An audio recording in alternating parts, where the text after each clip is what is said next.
Welcome to the Fear and Greed Afternoon Report for Tuesday, the 22nd of February 2022. I'm Sean Aylmer. Every afternoon we bring you 5 news items that happened today that you need to know about. So let's jump into it.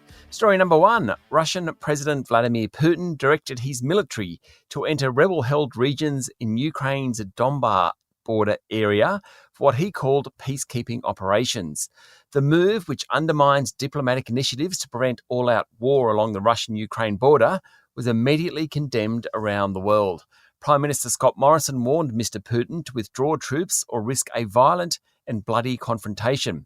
While he hoped a violent confrontation with terrible human consequences could be avoided, Mr. Morrison said threats of violence being used to seek to advantage a nation's position over others was not acceptable.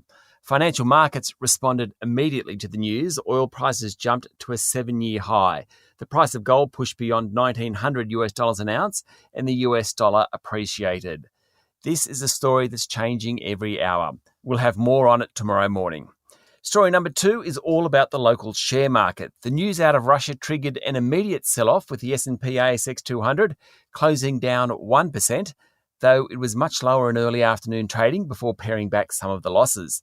The bourse closed at 7,161 points. Technology and consumer discretionary stocks led the sell-off, while energy and consumer staple stocks did best. Commonwealth Bank fell 2%, leading the banks lower. Wesfarmers fell 3.7%, and South32 dropped 3.2%. Coles Group jumped more than 3% after outlining a better-than-expected profit, while oil and gas groups Woodside and Santos both jumped, along with higher energy prices. Gold digger Newcrest was up 2.3%, and CSL outperformed, rising almost 1.5%. Hearing implant group Cochlear and agribusiness Costa both jumped more than 8% after announcing strong profits.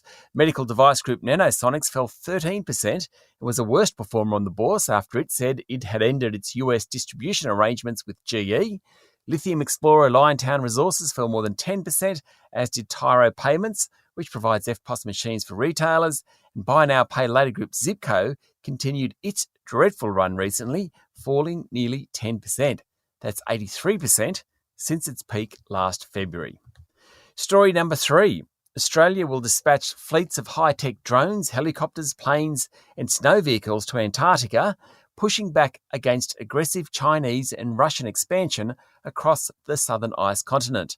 Prime Minister Scott Morrison unveiled the strategy today to help bolster Australia's 42% claim over Antarctica and protect against foreign moves to undermine the Antarctic Treaty. Story number 4 is all about political fortunes.